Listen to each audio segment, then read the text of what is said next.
আসসালামু আলাইকুম, hello everyone. Raniganj to Kapasia রাস্তাটা দেখেন কি অবস্থা।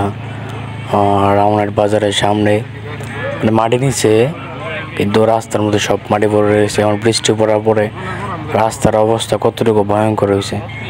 একটা গাড়ি গেলে গাড়িটাও রিক্স, ড্রাইভার গাড়িটা কন্ট্রোল করতে পারতো না, মানে অনেক রিক্স। রাস্তার মধ্যে পুরোটা ফেয়ে পড়া, একটা মোটরসাইকেল বা একটা সিএনজি, যেহেতু সিএনজি চলে রাস্তা দিয়া, অনেক রিক্স। মানে যারা যাত্রী হিসাবে জার্নি করে তাদের জন্য অনেক রিক্স।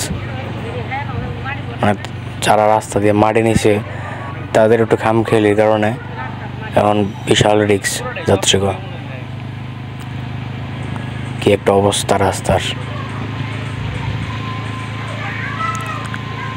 মানে এগুলো দেখার মতো মনে হয় কেউ নাই। মগের মূল্য করে দিয়েছে দেশটা।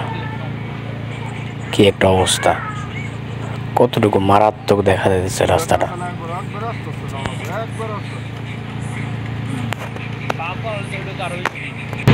পাও ধরো ফালাইছে, খাওয়া